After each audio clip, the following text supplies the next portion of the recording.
দুর্গাপুজো আসতে আর মাত্র কদিন বাকি, তাই যেই যার বাড়িতে ফিরে এসেছে। এমনই আর সন্ধ্যেতে ঔঝরে বৃষ্টি শুরু হয়েছে। মাঠ ঘাট জলে পরিপূর্ণ হয়ে উঠেছে। গণেশ তার চায়ের দোকানে এক দুজন করে এসে উপস্থিত হচ্ছে।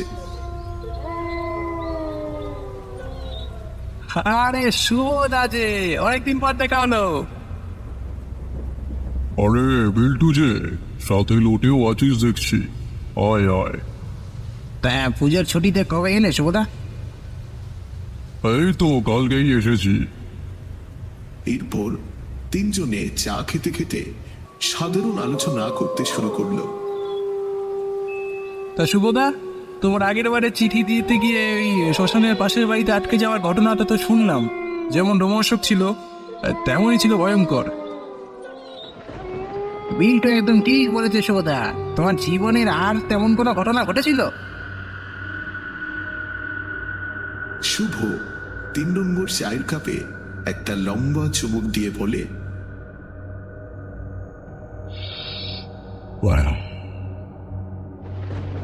আজ থেকে বছর 3 আগে, এমনই দুর্গাপুজোর কিছুদিন আগে বৃষ্টির রাতে এমন এক ঘটনা ঘটেছিল, যা দৃশ্যগুলি এখনো আমার স্মৃতিতে উজ্জ্বল হয়ে রয়েছে। ভীষণ ভয়ঙ্কর কিছু মনে হচ্ছে। শুভদা, আর দেরি করো না। এমন বৃষ্টির রাতে তোমার মুখে সত্য ঘটনা শুনে রোমাঞ্চিত হওয়ার অনুভূতি আলাদা।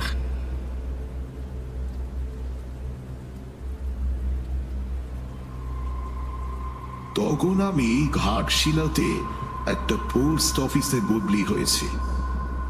ছোটর মধ্যে বেশ সুন্দর একটা জায়গা, আশেপাশে ছোট ছোট মালভূমি। তো সেদিন সকাল থেকেই আকাশ বেশ মেঘলা, খুব একটা চিঠিবিলি ছিল না। বেশিরভাগ ছিল কাছে, শুধু একটাই ছিল দূরে, ভুবনপুর নামে একটা জায়গাতে। আমি দূরে মানে ভুবনপুরের চিঠিটা হাতে নিয়ে দেখলাম সেটা একটা অ্যাপয়েন্টমেন্ট লেটার।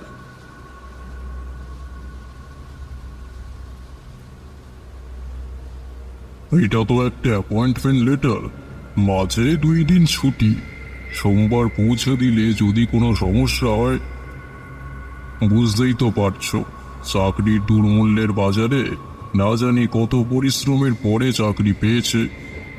একদিনের দেরিতে যদি কোনো সমস্যা হয় তাহলে নিজেকে ক্ষমা করতে পারবো না। তার চেয়ে বরং আজকেই চিঠিটা পৌঁছে দেব। না না, সেটা না, তোমার ভাবনা একদম যথাযথ অভিনু। কিন্তু কি, থেমে গেলে কেন?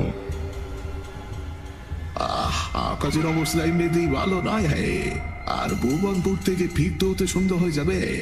তোমাকে ফিরতে হবে তো ওই বামুন দিকের মাঠের উপর দিয়ে। আর সন্ধ্যার পর কি ওদিকে কেউ যায়? কেউ তো যায় না।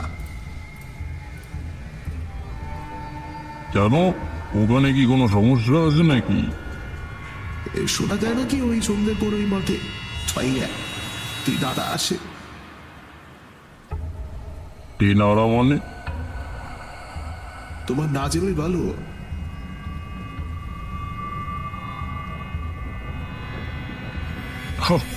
ধুর, তুমি ওসব কিছু নিয়ে চিন্তা করো না, আমি গিয়ে চিঠি দিয়ে ফিরে আসবো। এরপর চিঠিগুলো নিয়ে রওনা দিলাম। যখন আমি ভুবনপুরের দিকে রওনা দিচ্ছিলে, আমার অফিসের কোলে আরো কয়েকটা দফাতে আমাকে এমন মেঘলা দিনে ভুবনপুরের দিকে যেতে না করেছিল, কিন্তু আমি তাকে পুনর্মতে বুঝিয়ে আমার গন্তব্যের দিকে রওনা দিলাম। ভুবনপুরে যাওয়ার পথটা আমার চেনাই ছিল। আগেও 1-2 বার চিঠির জন্যই সেদিকে গিয়েছিলাম।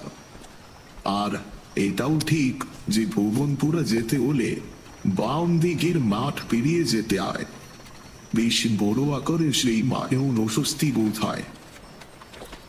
দিনের বেলাতেও যেতে গেলে অস্বস্তি বোধ হয়। বাকি চিঠিগুলি দিয়ে যখন শেষ চিঠি মানে ভুবনপুরের দিকে রওনা দিচ্ছি তখন দুপুর বেলা। আকাশের অবস্থা খুব একটা সবিজের নয়, যেন সন্ধে হয়ে গেছে। সাইকেলটা বেশ জোরেই চালাতে শুরু করলাম। বম দিঘি মাঠের উপর দিয়ে বেশ জোরেই সাইকেল চালাচ্ছিলাম। মাঠের দূর দূরান্তেই কাউকে দেখলাম না। মনে মনে ভাবলাম, মানুষ খামুকাই ভয় পায় কেন কে জানে। অজিতনাথ বাড়ি আছেন? এইভাবে দুইবার ডাক দেওয়ার পর একটা বৃদ্ধ লোক দরজা খুলে বাইরে বেরিয়ে এলেন। জিজ্ঞাসু চোখে আমার দিকে তাকালেন। এটা কি অজিতনাথের বাড়ি তো? অজিত হলো কি আমার নাতি, কি দরকার বলুন তো? আসলে ওনার নামে একটা চিঠি আছে।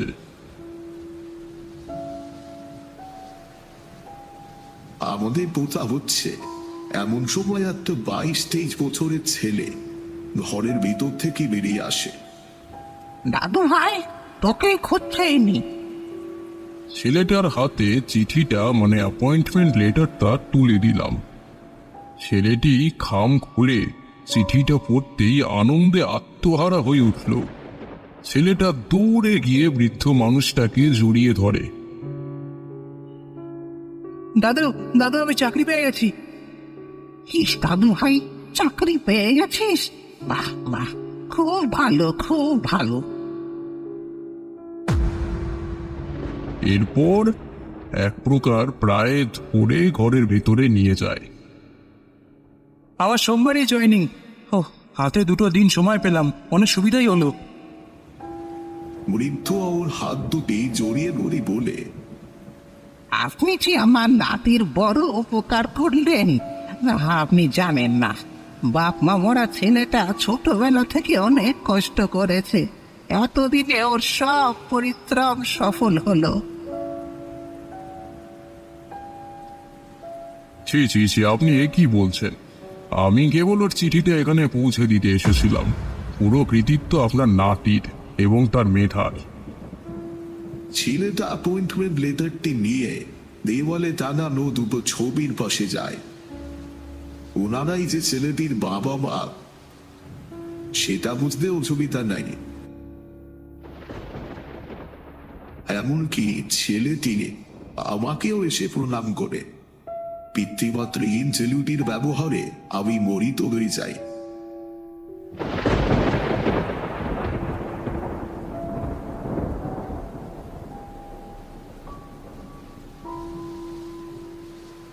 মনে মনে খুব আনন্দ হচ্ছিল।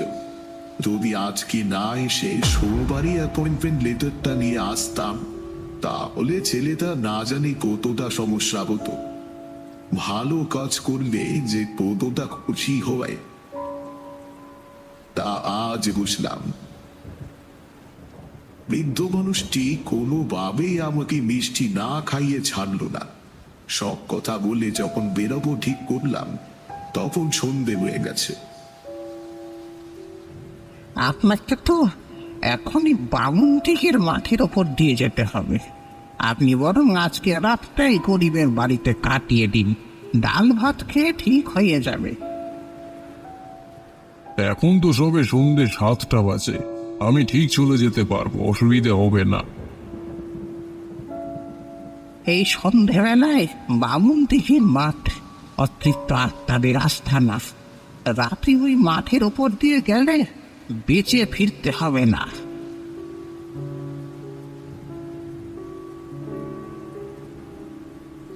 আত্মাদের আস্থানা, বেঁচে ফিরতে হবে না? এসব কি বলছেন আপনি? এও আবার হয় নাকি?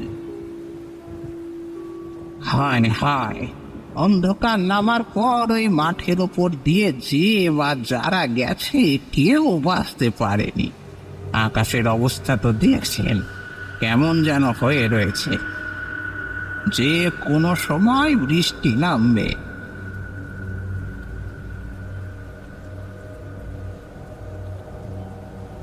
ও, আমি ঠিক চলে যাব, কোনো অসুবিধা হবে না। এই বলে আমি সাইকেলে উঠে যাচ্ছি। এমন সময় বৃদ্ধ লোকটি বলে, আপনি একটু দাঁড়ান, আমি আসছি।